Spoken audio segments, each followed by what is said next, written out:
أعوذ بالله من الشيطان الرجيم۔ تو بار صورت بڑی لمبی بات ہے، ان کو 10 اولادیں ہو گئیں، ان کے 10 بیٹے ہوئے، یہ 11واں حارث تھا، اور سب سے چھوٹا بیٹا عبداللہ تھا جو حضور صلی اللہ علیہ وسلم کے والد، اور سب سے خوبصورت۔ آپ اندازہ کریں کہ بھی کہاں عبد العزیٰ، اس وقت کے نام کیا ہوتے تھے؟ عبد العزیٰ، عبد اللات، عبد المنات، عبد المسیح، اور کہاں عبداللہ؟ یعنی اس نام کا جو چناؤ ہے، کیا یہ بھی ایسی ہے کہ مشرکین جن لوگوں کا تعلق بھی اپنے آلہہ سے ہے، اللہ کے ساتھ عقیدہ ہی نہیں، لیکن وہ نام رکھیں عبداللہ؟ کیوں؟ کو قدرت رکھوا رہی ہے نا کہ یہ میرے مدنی کا باپ بنے، اس کا نام تو کافروں والا نہ ہو۔ یہ اللہ کا نظام تھا نا، کوئی آپ نے تو نام نہیں رکھا نا، ہم نے تو نام نہیں رکھا۔ یہ کوئی نظام ہے جو اس قدرت کا، جو یہ اسباب پیدا کرتی چلی جا رہی ہے کہ جوں جوں حضور کے قریب آ رہے ہیں، نام کا بھی خیال ہو، نسب کا بھی خیال ہو۔ یعنی اس سے بڑی بات ہو سکتی ہے کہ حضور پاک نے فرمایا کہ حضرت آدم سے لے کر حضرت اسماعیل سے لے کر میرے ابا عبداللہ کے گھرانے تک اللہ نے ایسی حفاظت کی ہے کہ ہمارے کسی اتنی بڑی حضرت اسماعیل سے لے کر حضرت یعنی اسماعیل کے بعد عبداللہ تک ہماری اس پوری لڑی میں کہیں عورتوں میں گناہ نہیں آیا، کسی عورت نے گناہ نہیں کیا۔ تو یہ سارا ایسی باتیں تھی یا اللہ کی تقدیر کے فیصلے تھے۔ اب سب سے خوبصورت بیٹا عبداللہ ہے، اور جب جناب وہ بڑا ہو گیا تو عبد المطلب تو اپنی بات پہ قائم ہے، اس نے کہا آ گیا جناب وہ راہب کے پاس، اپنے کاہن کے پاس جو کعبہ شریف میں رہتا تھا، ان کا کاہن، اس کے پاس ہے۔ اس نے کہا میں نے تو منت مانی تھی کہ بیٹے کو ذبح کرنا ہے، لہذا چونکہ میرے بیٹے ہیں 10، میرے بیٹے 11 ہیں، لہذا تم قرآن اندازی ڈالو کس بیٹے کا نام نکلتا ہے۔ تو اس وقت ہر بچے کا نام ایک لکڑی پہ لکھا گیا، وہ ازلام ڈالتے تھے، ایسے لکڑیاں ڈالتے تھے کہ جس کی لکڑی ظاہر ہو جائے گی سمجھو اس کا قرآن نکل آیا۔ اب جب انہوں نے ڈالا تو قرآن نکل آیا عبداللہ کا، اور عبد المطلب کہتے ہیں میں دعا مانگ رہا تھا کہ اللہ میرے کسی بچے کا قرآن نکلے لیکن عبداللہ کا نہ نکلے، کیونکہ عبداللہ انہیں بہت محبوب تھا۔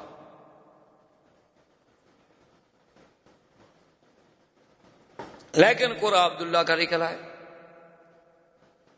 عبد المطلب نے کہا کہ بھی پھر ذرا ڈالو، پھر قرآن اندازی کی گئی، پھر قرآن عبداللہ کا نکلا ہے۔ عبد المطلب نے کہا پھر قرآن ڈالو، پھر قرآن ڈالا تو پھر عبداللہ کا نکلا ہے۔ جب تینوں دفعہ عبداللہ کا قرآن نکلا تو عبد المطلب نے کہا کہ بس اب تقدیر کا فیصلہ یہی ہے، میں اپنی منت کو پورا کروں گا۔ عبداللہ کو لے کر اصاف ان کا بت تھا، ایک کو صفا پہ رکھا ہوا تھا، ایک کو مروہ پہ رکھا ہوا تھا، اصاف اور نائلہ، کہ اس کے قدموں میں جا کے اپنے بیٹے کو ذبح کروں گا۔ وہ لے کے چلا، قریش کو پتہ چلا تو قریش کے سارے بڑے بڑے اکٹھے ہو گئے۔ انہوں نے کہا عبد المطلب یہ تم کیا کر، تم اپنے بیٹے کو ذبح کر رہے ہو؟ اس نے کہا میں تو مجبور ہوں، میں تو منت مانی ہے۔ اس نے کہا چاہے منت مانو، یہ کیا منت ہوئی کہ آدمی بیٹے کو ذبح کر دے؟ اس نے کہا کہ نہیں ایسے تو میں نہیں مانتا، چلو ایسا کرتے ہیں کہ پھر اسی کاہنہ کے پاس جاتے ہیں، وہ جو فیصلہ کرے۔ مشرکین مکہ کے یہ بڑے بڑے جو تھے سارے پھر کاہنہ کے پاس آئے، اسے حکایت سنائی گئی۔ اس نے کہا اچھا مجھے یہ بتاؤ اگر تم سے کوئی آدمی مر جائے تو اس کی دیت کتنی ہے؟ اس نے کہا 10 اونٹ۔ اس نے کہا اچھا ایسا ایک طرف رکھو 10 اونٹ اور ایک طرف رکھو عبداللہ کے نام، اگر قرآن نکل آئے اونٹوں کا تو اونٹ ذبح کر دو، عبداللہ کو چھوڑ، دیت ادا ہو گئی، تمہاری منت پوری ہو گئی۔ اور اگر نکل آئے قرآن عبداللہ کا تو پھر 10 اونٹ اور بڑھاؤ۔ تو عبد المطلب واپس آ گئے، پھر کعبے کے آ کے اس کاہن سے کہا، اب اس نے جناب پھر قرآن اندازی کی، ایک طرف 10 اونٹ ہیں، ایک طرف عبداللہ، پھر عبداللہ کا قرآن نکل آیا، پھر 20 ہو گئے، پھر عبداللہ کا قرآن نکل آیا، بڑھتے بڑھتے 100 اونٹ پر پہنچے تو اب جا کے اونٹوں کا قرآن نکلا۔ اسی لیے حضور نے فرمایا انا ابن الذبیحین، کہ میں 2 ذبیحوں کا بیٹا ہوں، کہ میرا ابا اسماعیل بھی ذبیح اللہ اور میرا حقیقی باپ جو ہے عبداللہ وہ بھی ذبیح۔ اور خدا کی شان ہے اللہ نے اسماعیل کو بھی ذبح ہونے سے بچا لیا، عبداللہ کو بھی ذبح ہونے سے بچا لیا۔ اور مقام زبی جو ہے وہ بھی مل گیا. تو یہ سارا نظم جو ہے یہ ایسا نہیں کہ خود بخود ہوتا چلا جائے، یہ معلوم ہوتا ہے کہ سرکار دو عالم صلی اللہ علیہ وسلم کا مقام ہی ایسا بلند تھا کہ یہ سارے انتظام قدرت کی طرف سے ہوتے چلے آئے. اسی طرح عبداللہ کہتے ہیں کہ میں ایک دن مکہ مکرمہ سے باہر گیا ہوا تھا، راستے میں ایک بہت بڑا قبیلہ تھا عرب کا، اس قبیلے سے جب میرا گزر ہوا تو وہاں کچھ عورتیں کھڑی تھی پانی بھرنے کے لیے. پہلے زمانے میں تو عورتیں اسی طرح کنویں پہ جا کے پانی لاتی تھی. ان میں جو سب سے خوبصورت ترین لڑکی تھی، میں اپنی پیاس بجھانے کے لیے پانی کے لیے رکا تو اس نے میری طرف دیکھا بڑے غور سے، اور اس کے بعد وہ مجھے کہنے لگی کہ تمہارا نام کیا ہے؟ میں نے کہا عبداللہ. اس نے کہا اچھا وہ عبد المطلب کے بیٹے تم ہو؟ میں نے کہا ہاں. تو اس نے کہا اچھا ایسا کرنا کہ تم اپنے باپ کو کل ہمارے گھر بھیجنا.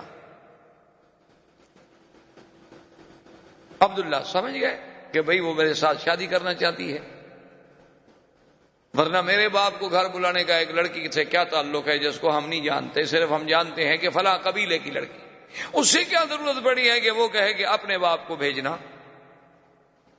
کہتے ہیں میں نے آ کے عبد المطلب سے بات کی کہ ایسے میں سفر پہ آیا، فلاں قبیلے میں رکا، پانی پیا، فلاں لڑکی تھی، اس نے مجھے یوں کہا. تو اس نے کہا کہ عبداللہ تم تو بڑے خوش نصیب ہو.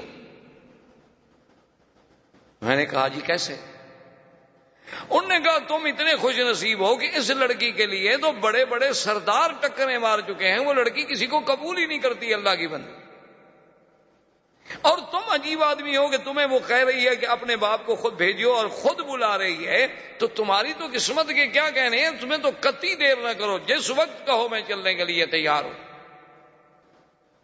لیکن عبداللہ کہتے ہیں اتفاق کی بات ہے کہ مجھے 1-2 دن لگ گئے، اور اپنی مشغولیات کی بنا پر اس کے بعد جو ہے ہم وہاں گئے اس کے قبیلے کے پاس. انہوں نے ہمیں بٹھایا گھر میں، بڑے احترام سے بڑا اکرام کیا، بڑا ہمارا اعزاز کیا.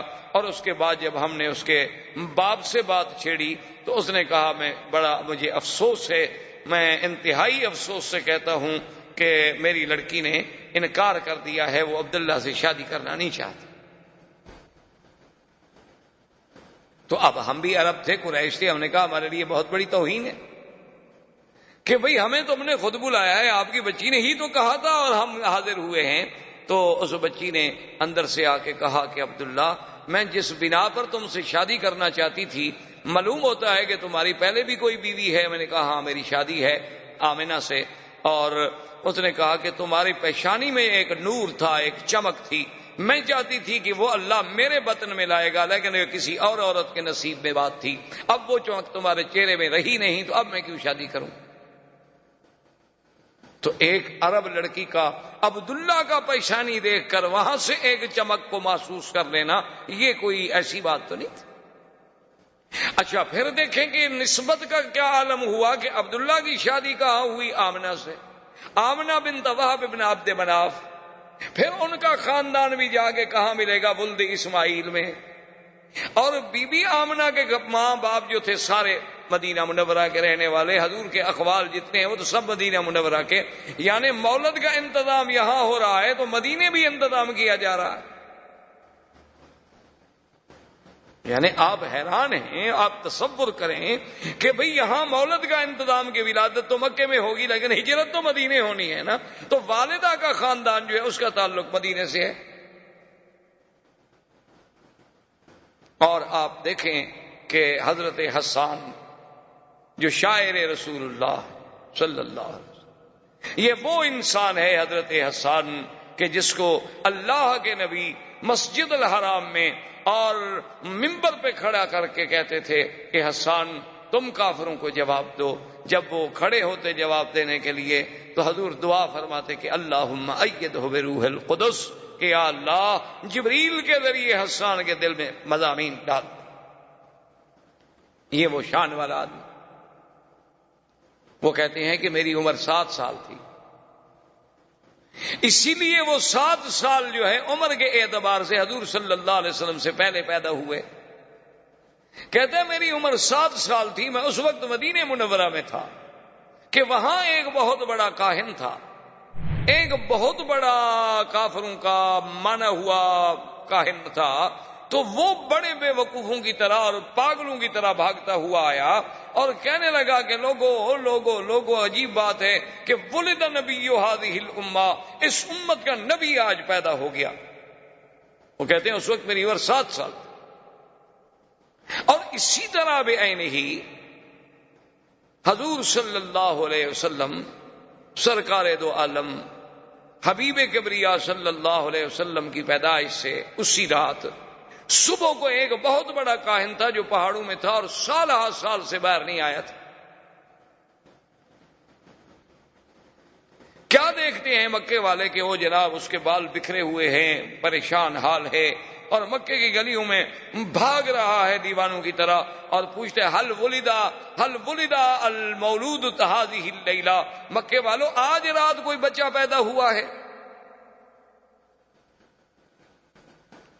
تو ایک آدمی نے آگے بڑھ کے بتایا کہ ہاں عبداللہ ابن عبد المطلب کے گھر میں بچہ پیدا ہوا ہے۔ کہنے لگا دلونی علی بیتہ، مجھے اس کے گھر کا پتہ بتاؤ کہاں۔ جلدی سے مجھے لے چلو۔ وہ آیا بھاگتا ہوا دیوانوں کی طرح، عبد المطلب آگے کھڑے ہیں، وہ تو دیکھ کے حیران ہو گئے کہ یہ وہ بندہ ہے جو سالوں سے کبھی غار سے نہیں نکلا، یہ آج کیسے نکلا ہے؟ تو نے کہا کہ جی آپ کے اس نے کہا عبد المطلب زیادہ باتیں کرنے کا میرے پاس وقت نہیں ہے، تمہارے گھر میں بچہ پیدا ہوا ہے تو مہربانی کر کے مجھے ایک نظر اس بچے پر نظر ڈالنے دو، مجھے دکھلا دو۔ عبد المطلب نے کہا آرام فرمائے ابھی لاتا ہوں، میرے پاس نہیں، میرے بیٹے عبداللہ کے گھر میں پیدا ہوا ہے، اور عبداللہ میرا بیٹا جو ہے وہ تو فوت ہو چکا۔ تو عبد المطلب جلدی سے گئے اور حضور صلی اللہ علیہ وسلم کو اٹھا کے لائے۔ جب اٹھا کے لائے اور اس کی نظر پڑی آپ کے چہرے پر، فخر مغشیا، تاریخ کہتی ہے، کتابیں کہتے ہیں، حدیث میں بھی موجود ہے کہ وہ بے ہوش ہو کے گر گیا، اور جب ہوش آیا تو کہتا ہے ولد نبی ہذہ الامہ، ولد نبی ہذہ الامہ، کہ لوگوں اس امت کا نبی پیدا ہو گیا۔ اور انتقلت النبوۃ من ولد اسرائیل، انتقلت النبوۃ من ولد اسرائیل، کہ بنو اسرائیل سے آج نبوت چلی گئی، بنو اسرائیل سے نبوت چلی گئی۔ یہ کہتے ہوئے دیوانوں کی طرح واپس بھاگا اور اپنے پہاڑوں پہ چلا گیا۔ یعنی ایک ایک پہلو پہ نظر ڈالیں، حضور صلی اللہ علیہ وآلہ آلہ وصحبہ وسلم تسلیما کثیرا کثیرا کی شان پہ نظر ڈالیں کہ آدمی کو حیرت ہوتی ہے کہ کس پہلو سے، کہ سارے انتظامات یعنی ولادت سے قبل بادشاہوں کے گھروں میں تصویریں ہیں، اور حضور صلی اللہ علیہ وسلم کی ولادت پر یعنی آپ حیران ہوں گے کہ زمین تو زمین ہے، آسمانوں پہ پہرے لگ گئے۔ حضرت عبداللہ ابن عمر فرماتے ہیں کہ ایک دن میرے ابا بیٹھے تھے، حضور کی بعثت ہو گئی تھی، ایک آدمی گزرا تو حضرت عمر نے فرمایا کہ معلوم ہوتا ہے کہ یا تو یہ کاہن ہے یا پہلے کسی زمانے میں کاہن تھا، اس کو بلا کے لیا۔ اس کو بلایا گیا تو آپ نے کہا کہ تم کاہن؟ تو نے کہا ہاں میں پہلے کاہن تھا، لیکن اب تو الحمدللہ اللہ نے مجھے ہدایت کر دی۔ تو آپ نے فرمایا کہ تم مجھے کوئی اپنی پہلے دور کی عجیب بات کوئی سناؤ۔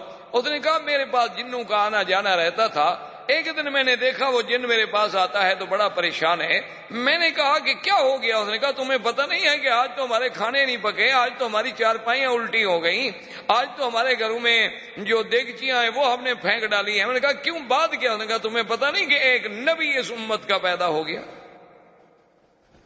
تو جنوں میں شور ہے، آسمانوں میں شور ہے۔ تو اس لیے کسی شاعر نے کیا خوب کہا تھا کہ گر ارض و سما کی محفل میں لولا کے لما کا شور نہ ہو، یہ رنگ نہ ہو گلزاروں میں، یہ نور نہ ہو سیاروں۔ یہ اللہ تبارک و تعالیٰ کا نظام تھا کہ اس نبی عربی کے آنے کے لیے زمینوں پر، آسمانوں میں، شاہوں میں، سلاطین میں، ہر مقام پہ ایک اہتمام کا، جس پہلو سے بھی آپ نظر ڈالیں گے آپ کو حضور کی سیرت کا ہر پہلو ایک عظیم اور نرالا نظر آئے گا، جو مقام اللہ نے پھر اور کسی پیغمبر کو عطا نہیں فرمایا۔ زندگی باقی انشاءاللہ تو باقی۔ والسلام علیکم ورحمۃ اللہ وبرکاتہ۔